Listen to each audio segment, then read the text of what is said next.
Hello. Hello. Shobhaji, it's a great pleasure, as always, to be in conversation with you. Yeah, And thank you so much.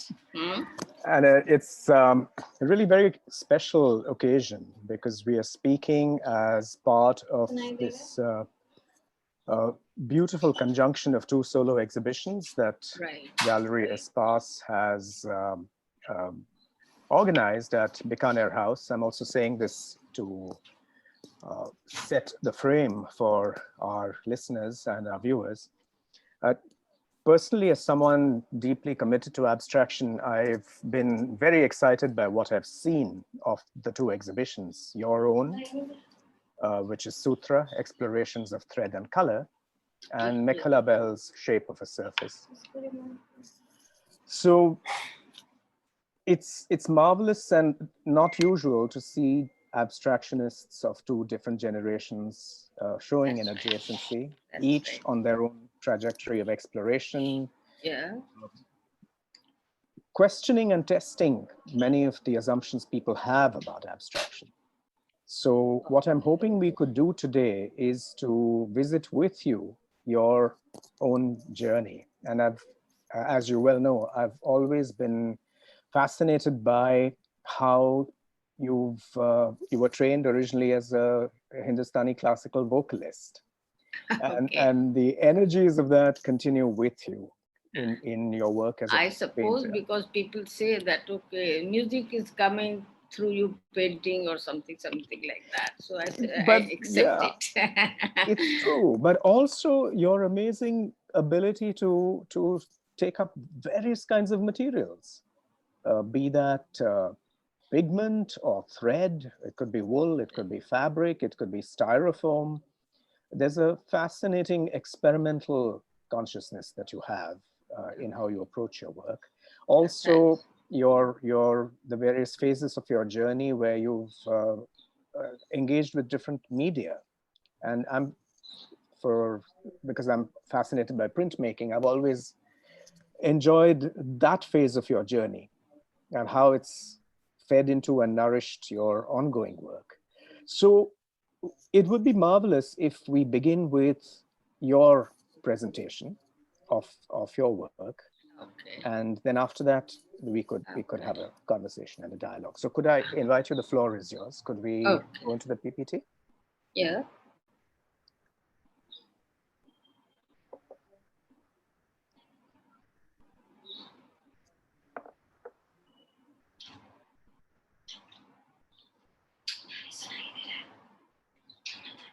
Yeah. This is the first painting you are being seen here, which is exhibited in the exhibition. So it's not the first few which I've done as in printmaking and things like that. This is the last of the spiral works I've done, last of the center I have used into spiral. So now this painting is the last one. So after that, I remember that I have stopped doing spirals and came into a linear kind of horizontal or vertical plane work, and geometry came into my this thing. Huh? So that is why I have put it in the exhibition so that there is a connectivity from here to there. As I said, have already people know that my work has been, had a journey of 10 years. Every medium has been changed. After 10 years, I used to get stagnated and unhappy about what I was doing and experimenting for few years rather. Every time it became like 2-3 years of experimentation, and then I used to say, okay, here I am. This is what I want to, speak about or do. So that has connected me. So 10 years has come now. I am plus 70 and still I am going like 10 years and 10 years of work. So this is this one, the blue one you are seeing. I have crossed that circular field and then come as a horizontal plane. And somehow when I look back on these paintings, I feel I have got inspiration from landscapes of what I see, what I feel when I travel. Particularly this one has come from, waters in the oceans, the waves in the oceans. So it is absolutely a, direct link with the nature. But I don't regret that it is coming from, horizontal plane. So it is blue, is like water and sky and all that. So in a way, it is realism, and yet it is beyond realism because it has not been directly taken from the real landscape. I love this painting really.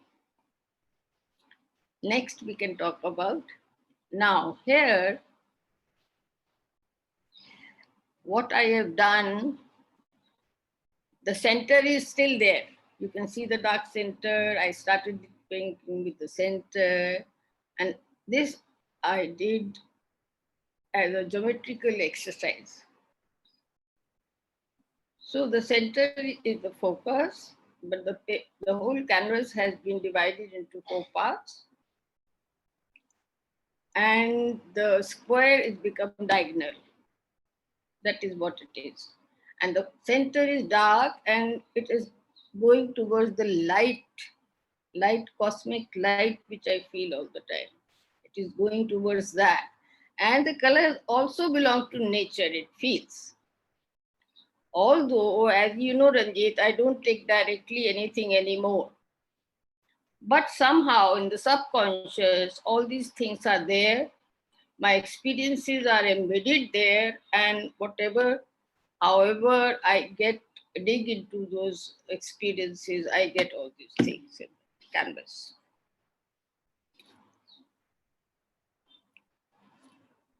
Now this is cosmic, totally circular, and yet it is divided into T. See, two is, one side is darker and other side is lighter. So the lighter part is like a sky or whatever you can feel there, and the lower side is the earth. It's a very simple painting. But here I have, I enjoyed the linear quality of my work here.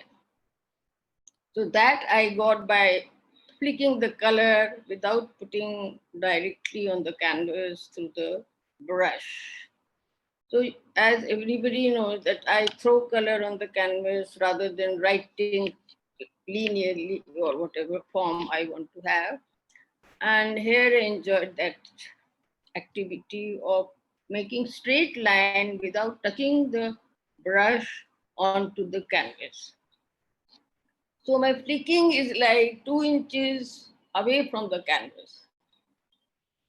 That is how I have been working for years and years. I have got this habit of working like that. Next. Wow, after many years, I came back to the circle again. And this circle also has a new addition, which is I work 3 parts of the painting and the rest is like, what do you say, space?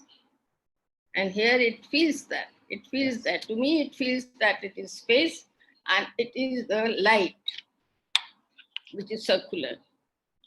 And here also the canvas has been divided and all these grids have been created by using wool, drawing with the wool rather than with the pencil or pen or whatever.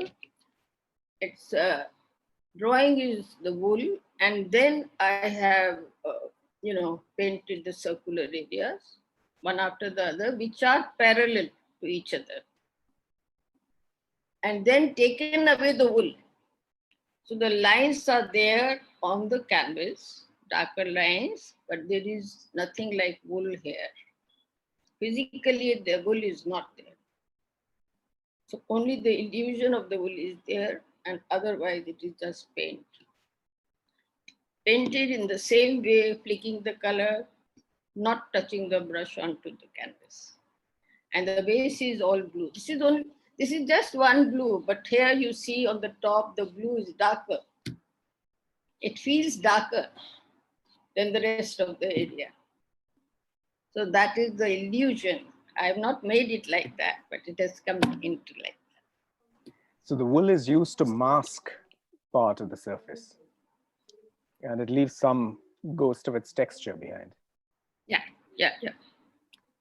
The structure is important in my work. I think I feel the structure. It's not vague. It is not vague. It is, yeah, it is geometry. It is accurate.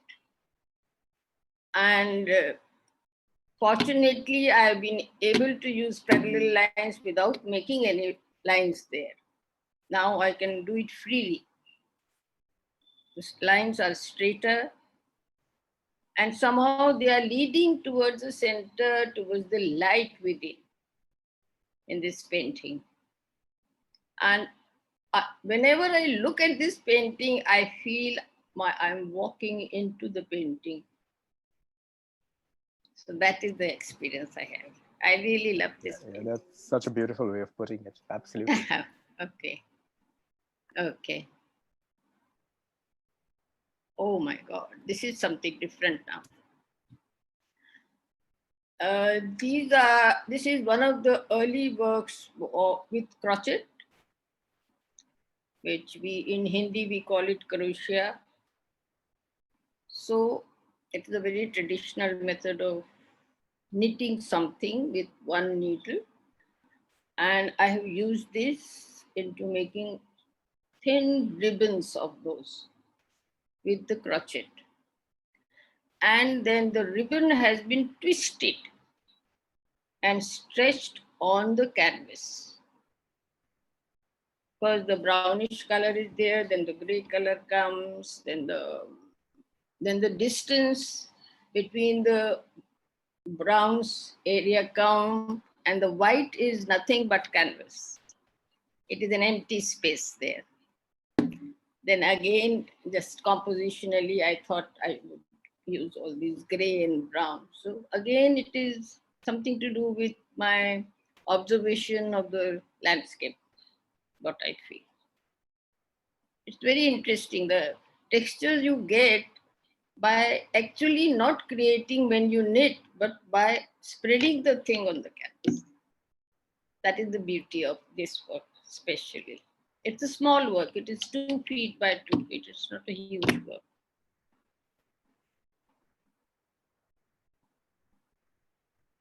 Now, this is something like whenever I work, as I work, I don't measure anything. You know, when I start work, I don't measure things. So I don't know what will happen to my knit. Here something happened when I started putting it on the canvas. My God, it did not go onto any size of my stretcher. So what did I do? I used half the stretcher in one way of knitting and the half in some other way of knitting. So I stretched it like that, but without, stitching the center. So it was an empty center, straight line, vertical, and I did not like it. It was too sharp for my eyes. So I made a ribbon of the black only and then twisted it to the center and covered that. So that's cheating, and yet that is creation. And by cheating my eyes, I created something which I liked. And then to, break the monotony of black, I did this red line below you see on the left side or right side, I must say.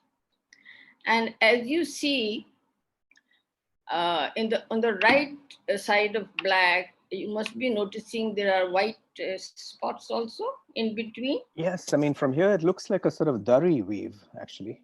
Huh? What does it look? Just a resemblance to a durry of some kind. It feels like a weave. Okay. But it has been created by using different size of needle to knit. So that's how you see the space in between.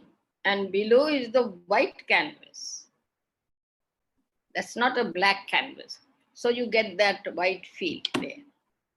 So it is very interesting. While you are stretching and while you are painting, there are two different kind of experiences.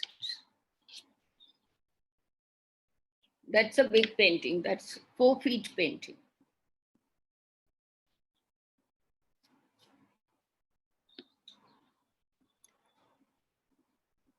I love this work. Oh, I love all the works. Frankly speaking, I love all the works. But this is an addition to what work I was doing. So there is a change in, from this painting onwards, I had little change in the composition. I was spreading this blue knit, which was a huge one, onto the canvas. The canvas is white, the knit is with same number of needle, right? And I was stretching and I thought I have knitted more than the canvas required. So I started stretching the, extra part, extra wool, knitted wool. And I found I started stretching it from the center below, and then you feel this line coming. And to preserve this line and not throw it or cut it or not use the whole canvas, I put some thumb pins to secure the extra knit. So I really like this centralized line rather than just one center in the canvas. And also what I did, I had added a different blue in the, can you see the different blue at the seat of the painting? Yes. Below? Yeah. That I had added while I was sewing, while I was knitting. So this is how this new kind of work started emerging. And after that, I have done few works with stretching the wool here and there and creating form there. Now this one also is like that. That was 5 feet, this is 6 feet painting. So knitting I do not by visualizing it, the size of it, but just like that I start knitting. The size of the needle establishes the size of the canvas, right? And you don't have many sizes in needle in the market, so I have to stick to what I get from the market, right? So this is, I think, 6 feet square painting, knitted with 2 needles with no change in between. Otherwise, I create changes, no? While knitting also I create changes. So here is just one kind of needle through and through, but the color of the wool has been changed. So I get 2 kinds of greens. I wanted to just play with 2 kinds of green. I did simple knitting, and when I stretched, I found I can pull the knit, and here you have these forms here. Here it has been stretched here, stretched downwards also. And it's such a brilliant color. The original is so brilliant, Ranjit, you won't believe that wool can give you such a beautiful, and it elevates me whenever I look at it. But is it the wool as such, or do you subject it to any kind of process, or? No, it is just direct it what is I what get it from is. the Okay. market. I don't do anything. Yes, when I finish it, when I stretch it, then I have to think so much about protection of the wool. So my major occupation is how to protect these species, which is I have created, and I have found certain ways to protect it. Whatever you do oils, you do acrylic, you do any medium, protection is very important. Otherwise, how do our work survive? So I have started covering it with uh, what do you call acrylic sheets. This is what the minimum I could do at this stage of you. So I cover it after the painting. I cover it with rather I should say I frame it with that. I put it in a box of acrylic. From behind, from the front, it is all covered. And then sealed also. So I hope that it will be kept for many years if I do it like that. Maybe the acrylic also can crack. So if it cracks, then you change the whole box. Or maybe I'll get some better material after a few years, who knows. So it is that. It's interesting how not only the painting takes your, thought process into preservation also. It's not just the painting, it's the preserving of painting is also very, very important. That's very, very energizing work. What do you say? Ranjit, what do you say about this painting? Tell me. I'm Your comments. fascinated by the way it suggests waves, but also in all these paintings that we've seen, I'm fascinated by how you, like a musician in some ways, you sound a note. There's the constant play of a harmony, and then at key moments you let go, and we see the emptiness or the silence that's behind the notes. And that seems to be something that's central to how you work, that you're very attentive to the silence, the blank space, the void. So could you tell us more about that? I see it here too in this work as well. The silence. You feel the silence? There's a No. play of harmony and silence, or of form and Yeah, the harmony has to emptiness. be there. Harmony of the colors, harmony of even the textures are very, very important.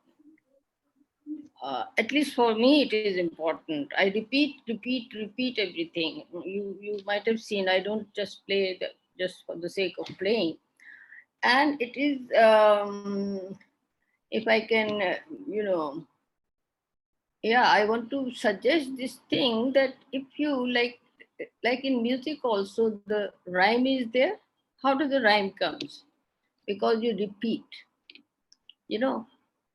In meditation also, all these beats we try to repeat it. That is repetition only. And this repetition, Absolutely.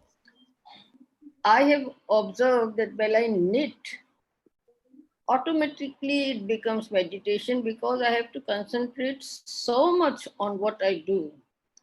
Even a slight, break in that disturbs the whole thing, and I have to redo the whole thing. I So have to redo that. I will just throw it away and do some other work. Yeah, open it up and then yes. use it again. That is, I have been doing that also. Yeah. So these are literally meditations. Literally. I mean, uh, and hours, I won't feel that I am just sitting at the same posture at the same place and then doing it. But I'm also very interested, and I'm sure our viewers and listeners are also interested in the journey that brought you to this moment. Because at various points, you've also been engaged in an outward way. You've taught art. You were very early on. You were part of the life of the Gadi Studios. You were at Triveni. So, in your journey, how have you maintained this balance? A kind of moving outwards to be with others and to be, uh, a member of a certain generation, and then retreating to the studio. I don't think so. I thought that way anyway.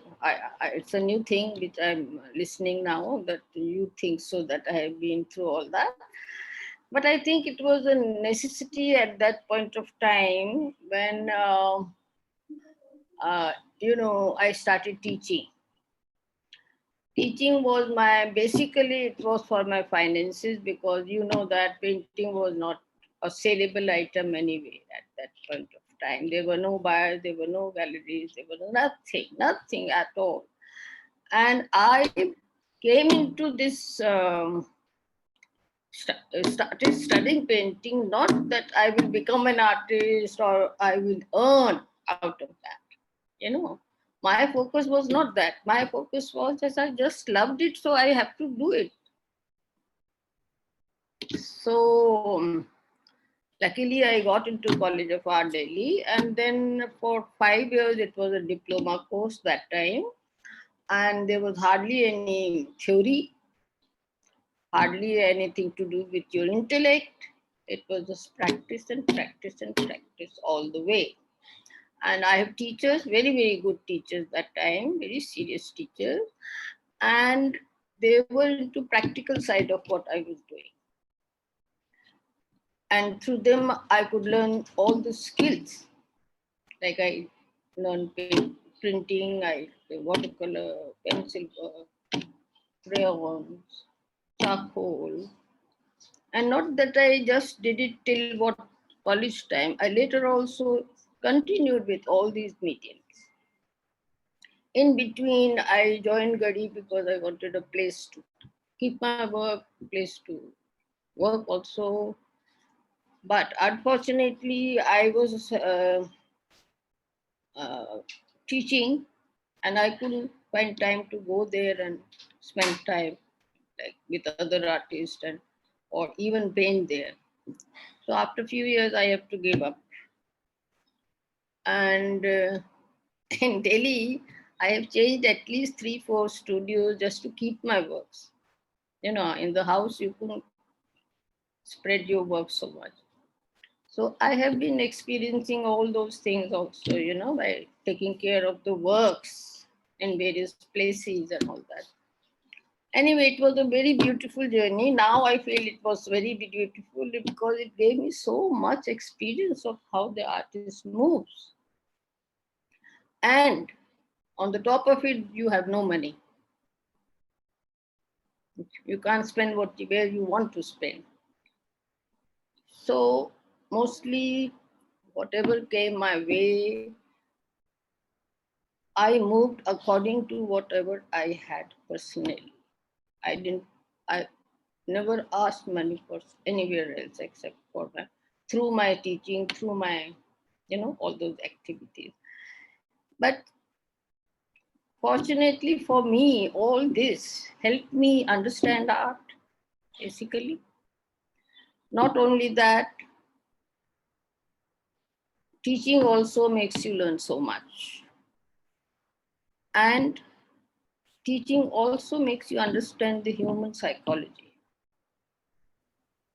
and which was very important for art's sake also. Right. And I felt that it is like a therapy for people who are sick by mind, sick by physical problems. It also helps them. So it became a part of that also. I continued teaching, even if I could sell it through the painting and all that. It became my, 50-50 attention was given to teaching and 50 to the painting. And somehow I found all age groups used to come and get, this thing.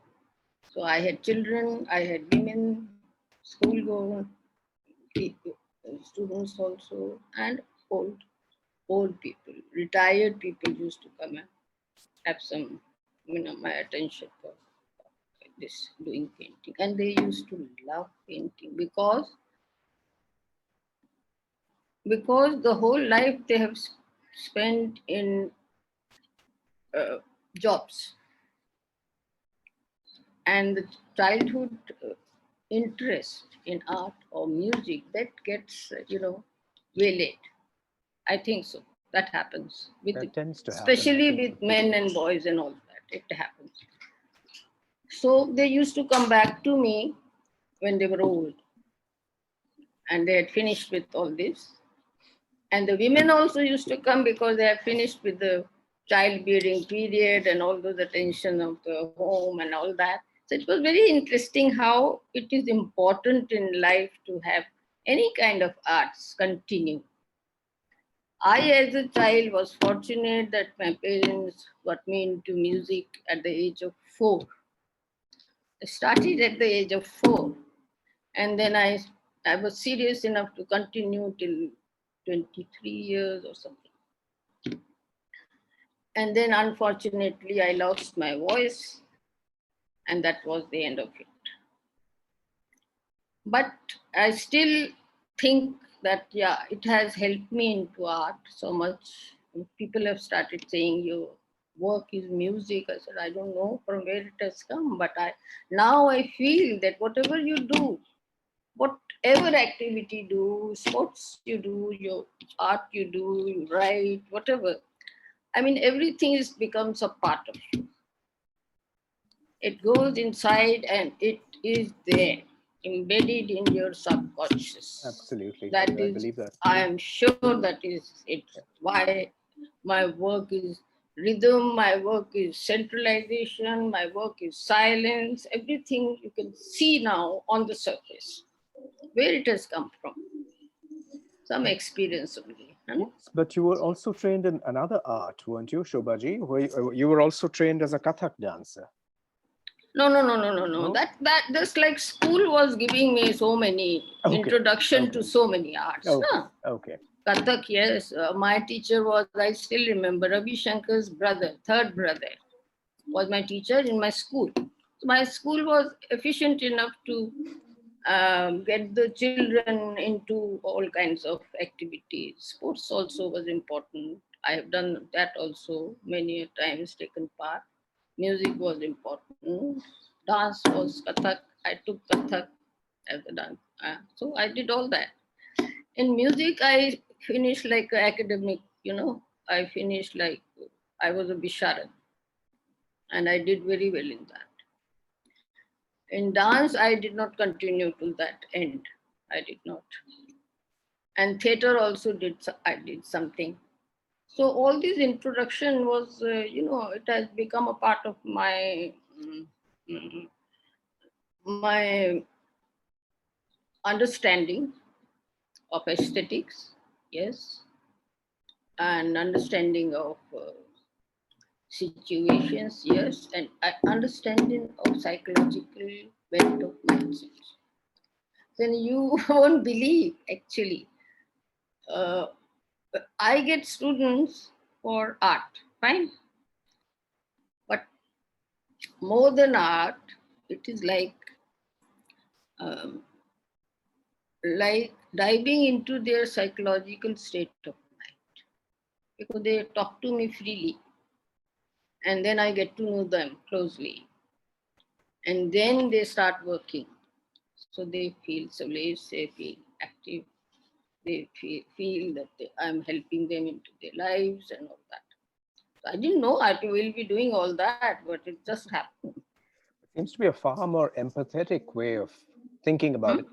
It seems to be a far more empathetic way of thinking about art education. Which is not only about imparting skills, but also...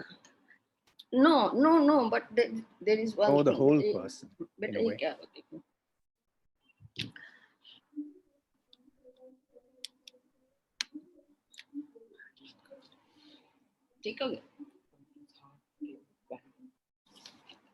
Okay, sorry. Yes, Shobhaji, sorry, can you hear me? I can hear you. No, I was just saying that...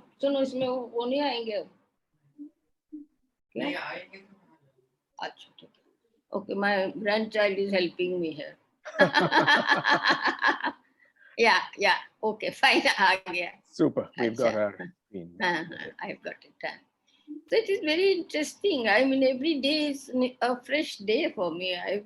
Every day I feel I am solving some problem for myself or for other people. So it is good, very nice.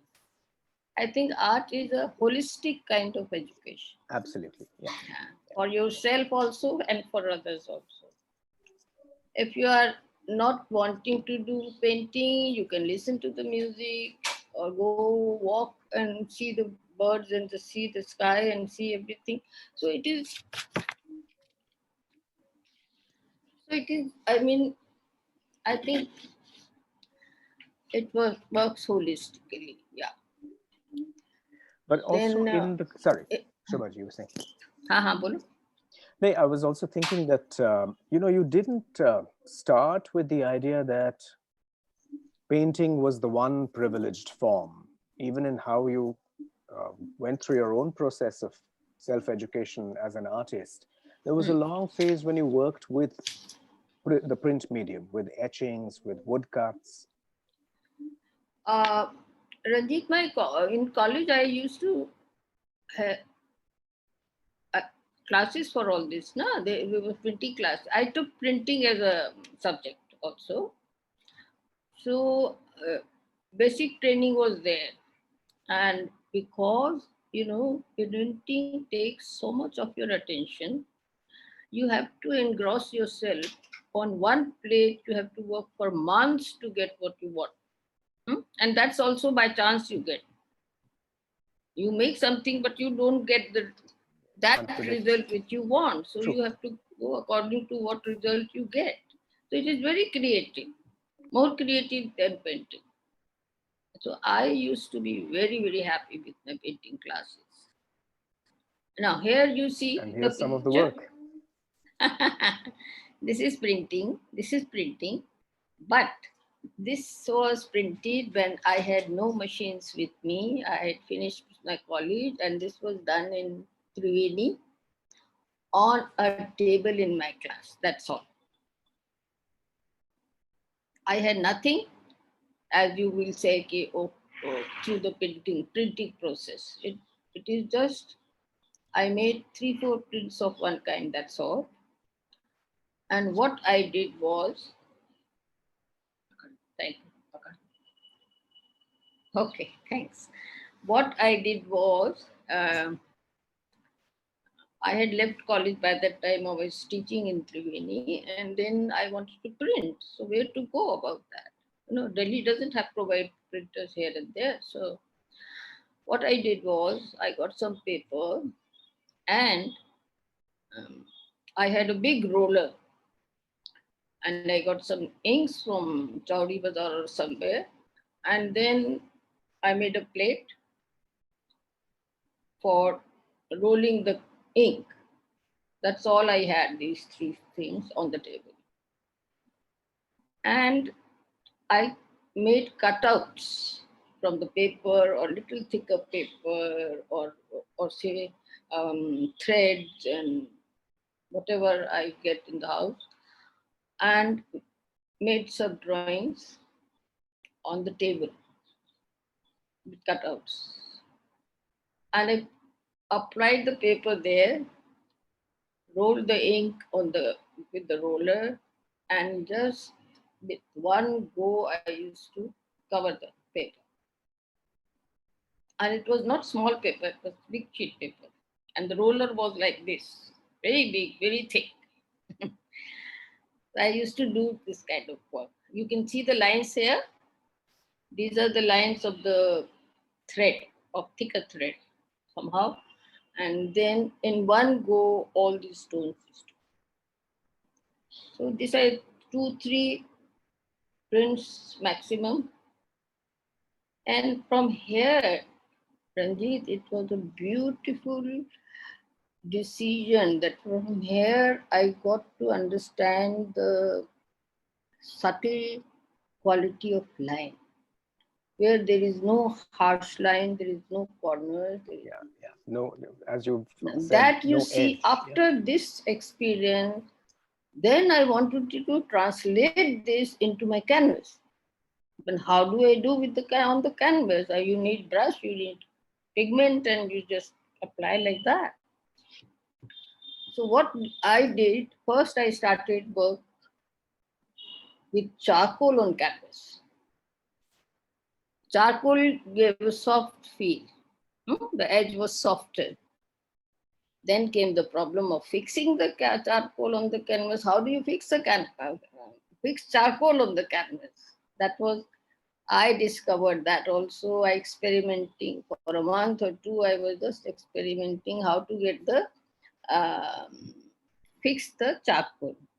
I was able to do it ultimately, and those paintings are still on my walls on my studio. From there, the feeling of soft light came into my work.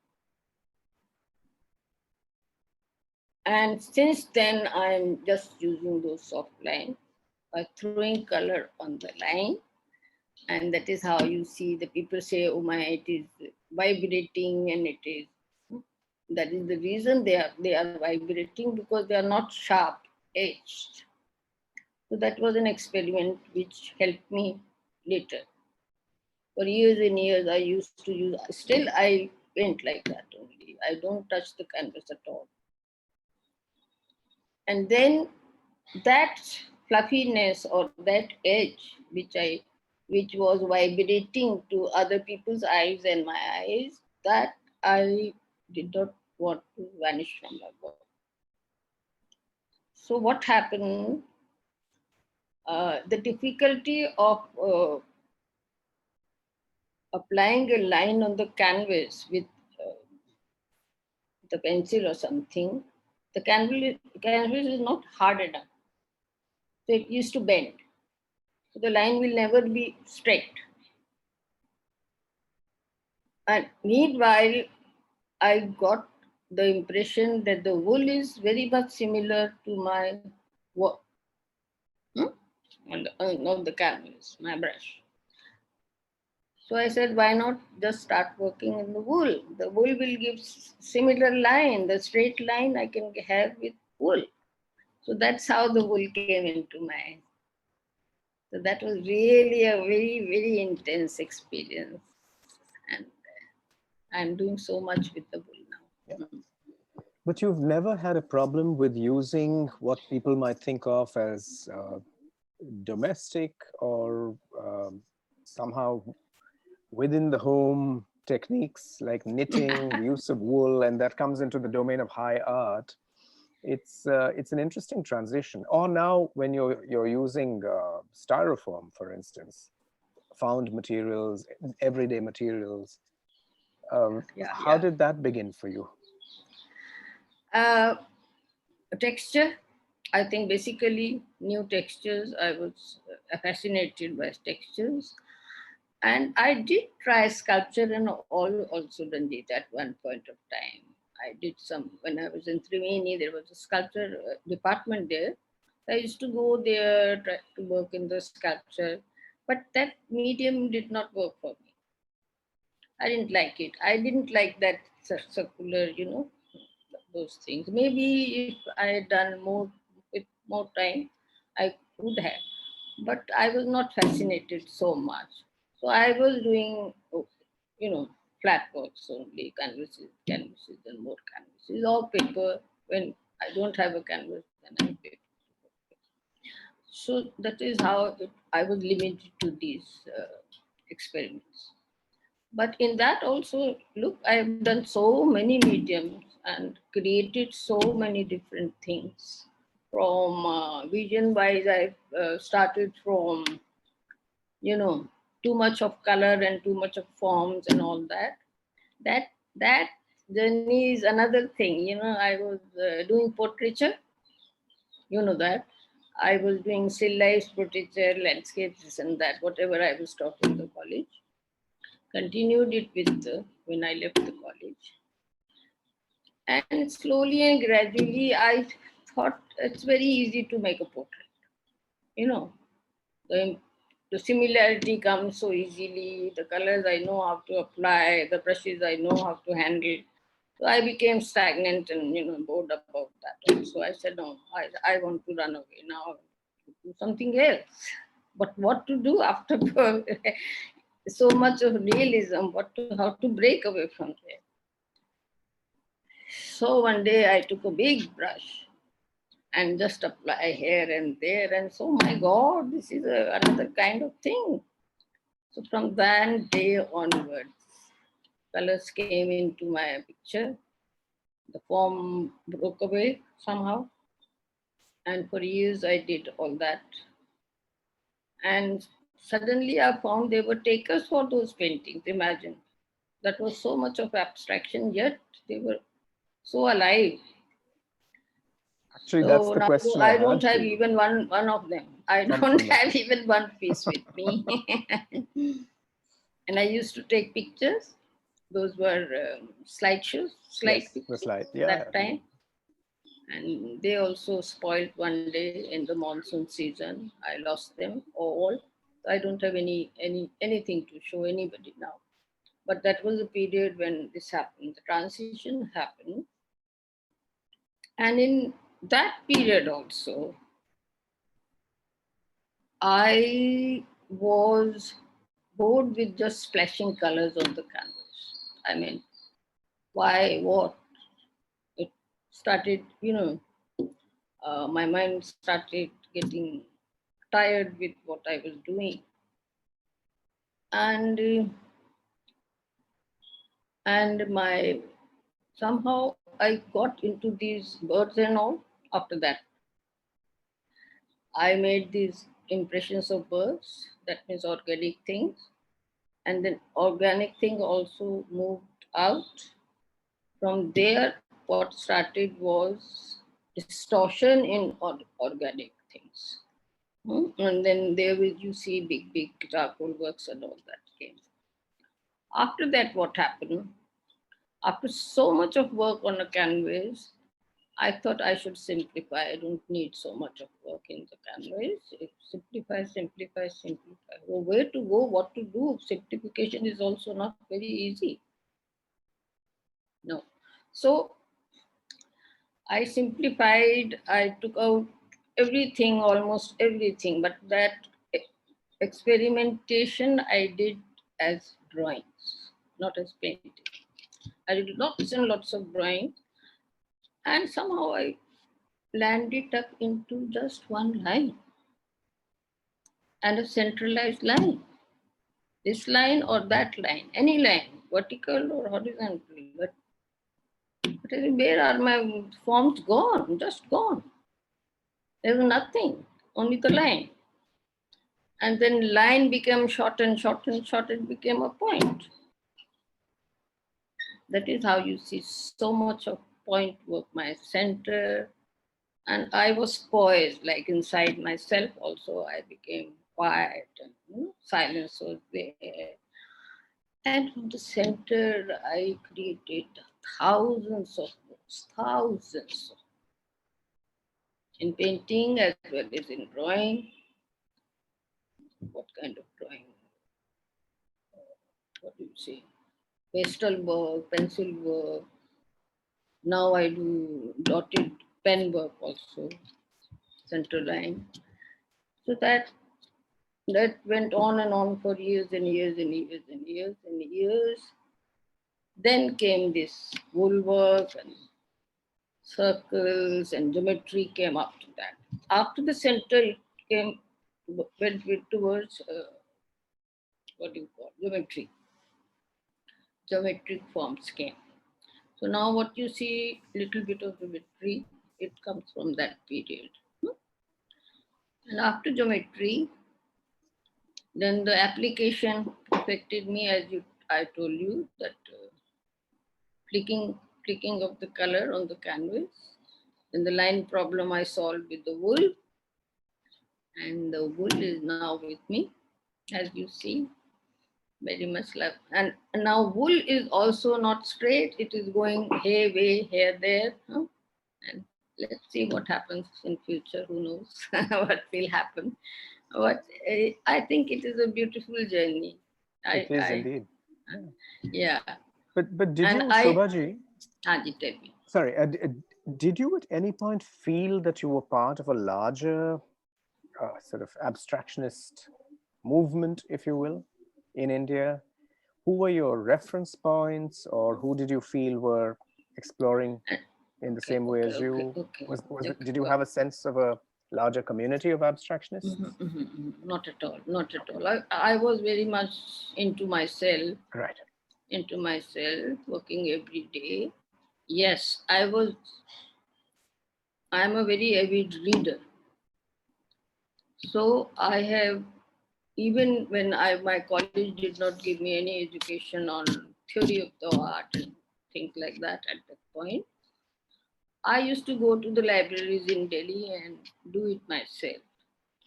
So I got interested into art histories and what is happening in India, what is happening in Europe, America, this, that.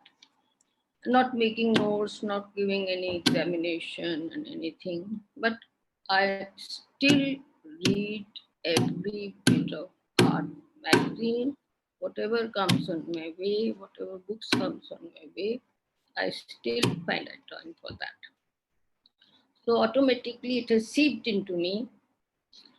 Automatically the aesthetics of and why and how one can be an abstract, we are all abstract people. Really, I feel that. Right. We are Right. all so different. I feel that. We are conditioned, yet we are different. At the core of our being, we are different. So, my journey is towards that differentness rather than, who is doing what. True. And belonging to this or belonging to that. Yeah. I don't think so. I'm that kind of person. No, Kerry, So no. I'm happy with what I do and happy to get all that. Huh? Fabulous. So Shobhaji, it's amazing. I think we have, I don't know where the hour went. It's just incredible. But okay. what you just said leads us directly to a question we have from one of our viewers, Dhruti Mm-hmm. Mahajan, who Okay. asks you, uh, Mm-hmm. what is the core of philosophy of using geometric pattern in your composition? Is there is there a philosophy behind these materials, or is it about techniques? So maybe as a closing thought for our session today, could you? Ranjit, do you know that I was being called as a tantric painter or whatever? Really? Oh my goodness. Okay. Yeah. And still that tantric museum calls me up and say, what are you doing these days? Where is your tantric work? So I laugh and say, oh my, you think so? I am a tantric, so I am a tantric. Otherwise, I don't know what the tantric means even. So I started studying tantric books also. So I came to know what it is. But it is all centralization. It is all the center. In fact, Yeah. yeah. Yeah. Experiencing the center. And because you are a seed only. The seed gets broadened up and becomes a flower or whatever you call it. No? So it is like that only. The existence. So it was not a conscious effort to find my center. It just I found it accidentally by working through art. Right. The medium become art. Hmm? Absolutely. But through this medium, I found what I am expected to become. No, so that is the beauty of my journey. I think so. And now I can express in any way I want. I can break away from the center also, and I do try to break away from the center. Now my work doesn't have that center which I used to have, but I think the energy is coming from there. So it is the spreading of energy in any quarters I want to do. So, So as a closing question, I'm going to say, what is your next experiment? What are you breaking away. working on? Break. Maybe breaking away or going deep into. Who knows? Who knows? I don't care where I go now. There is no focus like that. So I do whatever pleases me, and Fabulous. the this is outer things like admiration of textures and admiration of material does affect me. That's why I use them. Otherwise, I won't use it. And whatever the circumstances whatever door has been opened for me, I had gone through that and found something which was really, which is something like that.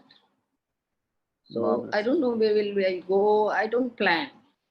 Now, though I don't plan even one day. There is no need to plan actually. Ranjit, life is like that. True. People plan so much and then get, frustrated about what they have planned. It is not worth. It is not worth. Planning is not worth. Where you are going is the way you are supposed to be going. That's all.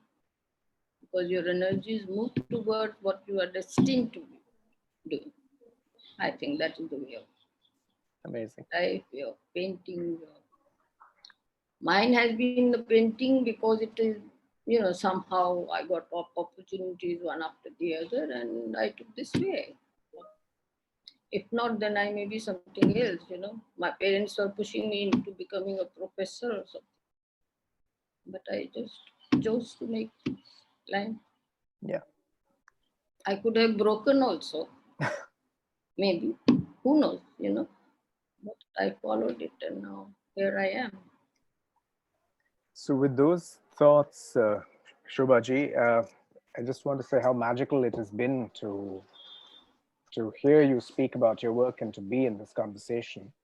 Okay. So I know we will speak again, and I'm just very Should happy. be. It is not finished. It is not No, finished. not at all. It's a continuing conversation. But for Okay. now, I think I just want to thank you very much. Thank Espas and thank everyone who joined us for this session. Yes, sure. Thank you Espas so has much. done a great job. Yes, indeed they have. Yes. It's a memorable exhibition.